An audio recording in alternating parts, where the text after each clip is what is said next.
Ezra Whitmore had always been what folks politely called a late bloomer. At 24, he stood barely 5'6" in his boots, had never kissed a girl, and possessed all the fighting prowess of a church mouse with consumption.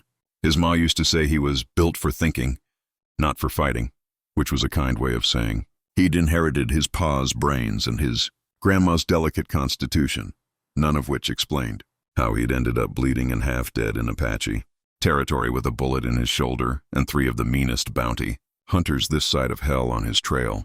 Should have stayed in Boston, Ezra muttered, pressing his hand against the wound. Blood seeped between his fingers, warm and sticky.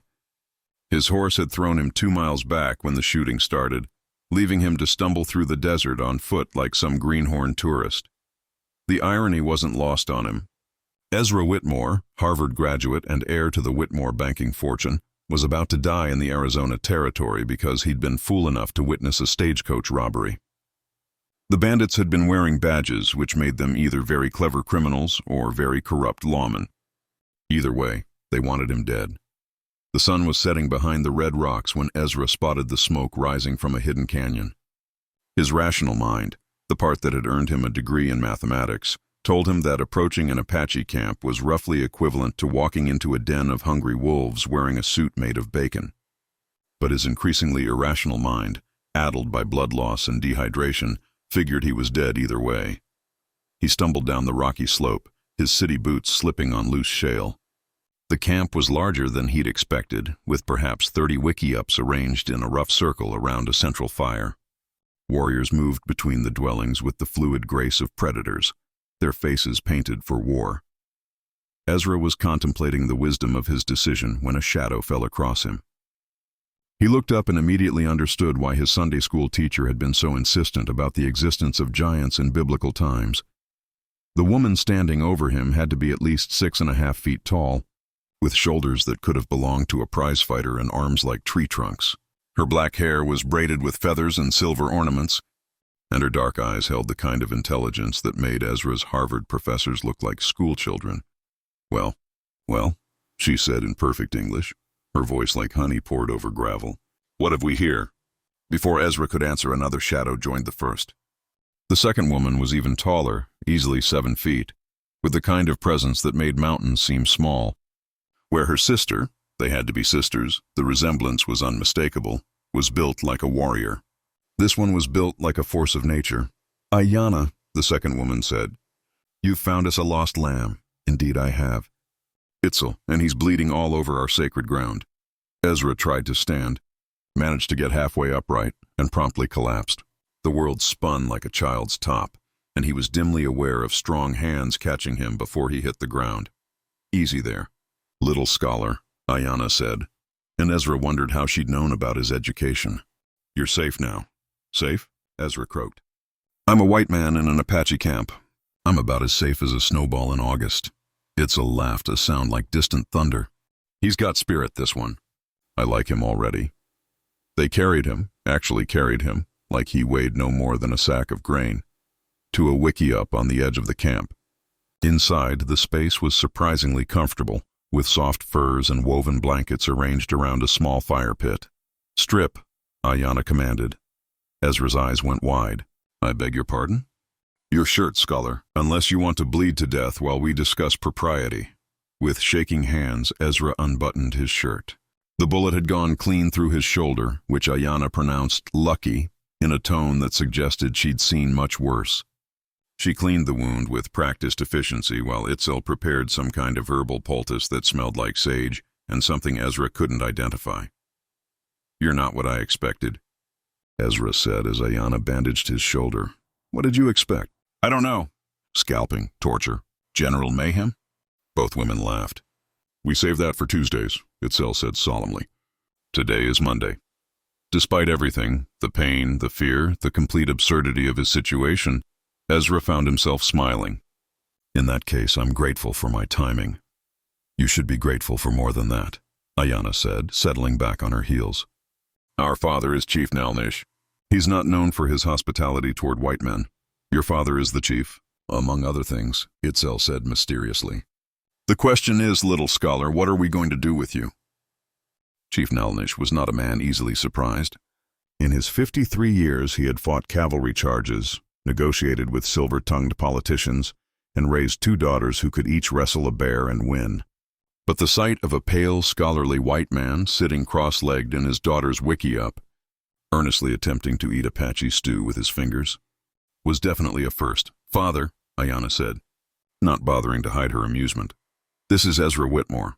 We found him bleeding in the canyon."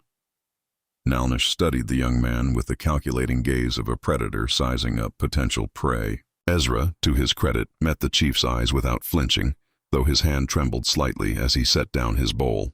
"You are far from home, white man," Nalnish said in English. His voice carried the weight of authority and the subtle threat of violence. "Yes, sir. About 2,000 miles, give or take. And what brings you to my territory?" Ezra glanced at Ayanna and Itzel, who flanked their father like beautiful, deadly bookends. "Bad luck, mostly, and possibly divine intervention, depending on your theological perspective." Despite himself, Nalnish felt his lips twitch. The boy had courage, he'd give him that. Foolish courage, perhaps, but courage nonetheless. "Tell me your story." So Ezra did. He spoke of witnessing the stagecoach robbery, of recognizing one of the bandits as Deputy Marshal Crawford from Tucson, of fleeing into the desert when they'd tried to silence him permanently. He spoke with the careful precision of an educated man, but there was genuine fear in his voice when he described the chase. "Crawford," Nalnish mused. "I know this name. He has been selling guns to our enemies, the Comanche." "That would explain the badges," Ezra said. "Nothing like a little corruption to complicate a simple robbery." Itzel snorted with laughter. "I like him, Father. He's funny." "Funny men die just as easily as serious ones," Nalnish replied, but his tone had lost some of its edge. "The question is what to do with you, Ezra Whitmore. You have brought danger to our camp. I know, and I'm sorry. If you could just point me toward the nearest town, you would be dead before you walked a mile," Ayanna interrupted. "Crawford's men are still hunting you. We saw their tracks this morning." Nalnish was quiet for a long moment, considering. The boy was obviously no threat. He looked like a strong wind might blow him over. But his presence complicated things. The tribe was already under pressure from the territorial government, and harboring a white fugitive could bring unwanted attention. On the other hand, the boy had information about Crawford's corruption. Information that could be valuable. "There is an old Apache custom," Nalnish said finally. "When a stranger seeks refuge in our camp, he must prove his worth or face exile." Ezra swallowed hard. "What kind of proof?" "Combat," Itzel said cheerfully. "Usually to the death." The color drained from Ezra's face. "I should mention that I've never actually been in a fight, unless you count the time Tommy Henderson gave me a bloody nose in 3rd grade, which I don't think should count because I was reading at the time and didn't see it coming." Nalnish studied the young man's earnest face and made a decision that would shock his people and change the course of 3 lives forever. "Will not fight," he announced. "Instead, you will marry." The silence that followed was so complete that Ezra could hear his own heartbeat. Ayanna and Itzel exchanged glances that could have started forest fires. "Marry?" Ezra squeaked. "It is decided. You will take both my daughters as wives. This will make you family, and family is protected." "Both?" Ezra's voice climbed another octave. "As in 2? At the same time?" "Father," Ayanna said carefully, "perhaps we should discuss." "The decision is made," Nalnish said with finality. "The ceremony will be tomorrow at sunset." He stood and walked out of the wickiup, leaving behind a silence so thick you could have cut it with a knife. Ezra stared at the 2 women who were apparently about to become his wives, his mind reeling. "Well," Itzel said finally, "this should be interesting." Ayanna nodded thoughtfully. "Very interesting indeed." Ezra fainted. Ezra woke up to find himself dressed in traditional Apache wedding garments that had clearly been designed for someone much larger. The buckskin shirt hung on his slight frame like a tent, and the ceremonial headband kept sliding down over his eyes.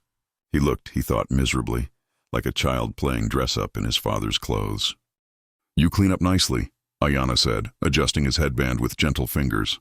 She wore a dress of soft white deerskin, decorated with intricate beadwork that caught the firelight like stars. She was, Ezra realized with a start, absolutely beautiful. "I look ridiculous," he protested. "You look nervous," Itzel corrected, appearing beside her sister. Her own wedding dress was similar but somehow more imposing, befitting her greater height. Which is understandable, considering. Considering what? That I'm about to marry 2 women I met yesterday? That I've never even kissed a girl? That I'm probably going to die of terror before the ceremony is over? All valid concerns, Ayanna agreed solemnly. But you're forgetting something important. What's that? We've never been married either, Ezra blinked. Really? Really, Itzel said. Turns out most men find us a bit intimidating. Can't imagine why, Ezra muttered, then immediately flushed. I mean, that is, you're both very... Relax, little scholar, Ayanna said, her eyes twinkling. We know what we look like. The ceremony itself was a blur of chanting, dancing, and ritual that Ezra understood about as well as he understood quantum physics. He stood between his 2 brides, acutely aware that the top of his head barely reached their shoulders, while Chief Nalnish spoke in rapid Apache to the assembled tribe. The crowd's reaction was mixed. Some of the warriors looked amused, others skeptical, and a few downright hostile. The women seemed more accepting, though Ezra caught several of them whispering behind their hands. What are they saying? He whispered to Ayanna. They're taking bets on how long you'll survive the wedding night, she whispered back. Ezra's knees went weak. The wedding night? Traditional Apache custom, Itzel murmured from his other side. The groom must prove his worthiness. I'm going to die, Ezra said faintly. Probably not, Ayanna said reassuringly. We'll be gentle. When the ceremony concluded, the 3 of them were escorted to a large wickiup that had been specially prepared for the occasion. Inside, soft furs covered the ground and a small fire cast dancing shadows on the walls. It was, Ezra thought, quite romantic, also terrifying. So, he said, standing awkwardly in the center of the space while his wives, moved around him with predatory grace. How does this usually work? Usually, Itzel said, beginning to unlace her dress. The groom takes charge. Right. Taking charge. I can do that. Ezra's voice cracked like a 13-year-old's. Except I have no idea what I'm doing. Ayanna paused in her own undressing. You've really never, not even close. I spent most of my time in college with books instead of, well, people. The 2 sisters exchanged another of their meaningful looks. Then, to Ezra's complete surprise, they both started laughing. Oh, little scholar, Ayanna said, moving to stand in front of him. You have no idea what you've gotten yourself into, do you? Not the slightest clue, Ezra admitted. Good, Itzel said, positioning herself behind him. We like a challenge. What followed was the most educational night of Ezra Whitmore's life. His wives, and he was beginning to think of them that way, despite the surreal circumstances, proved to be patient teachers and enthusiastic students. They explored each other with the curiosity of scholars and the passion of lovers, discovering that size differences mattered far less than tenderness, humor, and genuine affection. You know, Ezra said much later, lying between his wives in a tangle of limbs and furs. This wasn't exactly how I pictured my first time. How did you picture it? Ayanna asked, tracing lazy patterns on his chest. Honestly, I didn't think it would ever happen. I was resigned to a life of scholarly celibacy. Poor little scholar, Itzel murmured against his neck. So much wasted potential. I'm beginning to see that, Ezra said, then grew serious. But what happens now? I mean, this is all very wonderful, but I'm still a fugitive. Crawford's still out there, and I can't hide in your father's camp forever. Who says you're hiding? Ayanna asked. What do you mean? Father didn't just marry you to us for protection, Itzel explained. He has a plan. What kind of plan? Both women smiled, and Ezra felt a familiar chill of apprehension. The kind that's going to make you wish you'd stayed in Boston, Ayanna said cheerfully. Dawn came too early and brought with it the sound of approaching horses. Ezra jerked awake, momentarily disoriented by the warm bodies pressed against him on either side. The events of the previous day and night came flooding back, and he felt his face burn with a mixture of embarrassment and wonder. Company, Itzel murmured, already reaching for her weapons with the fluid grace of a born warrior. Through the Wikiup's entrance, Ezra could see Chief Nalnish striding toward them, his face grim. Behind him rode 3 men in dusty trail clothes, their badges glinting in the morning sun. Ezra recognized the leader immediately, Deputy Marshal Crawford, the corrupt lawman who'd been trying to kill him for the past 3 days. Get dressed, Ayanna said quietly. Quickly, Ezra fumbled into his clothes, his hands shaking. They found me. I've brought trouble to your people. No, Itzel said, checking her rifle. We've brought trouble to them. Chief Nalnish appeared in the doorway, his expression unreadable. The white lawmen wish to speak with you, son-in-law. Son-in-law. The words hit Ezra like a physical blow. In the space of 24 hours, he'd gone from lonely scholar to married man to family member of an Apache chief. His life had become more complicated than a calculus equation. What do they want? Ezra asked, though he already knew the answer. Justice, Crawford called from outside. Come on out, Whitmore. We just want to talk. Like you wanted to talk when you were shooting at me. Ezra called back, surprised by the steadiness of his own voice.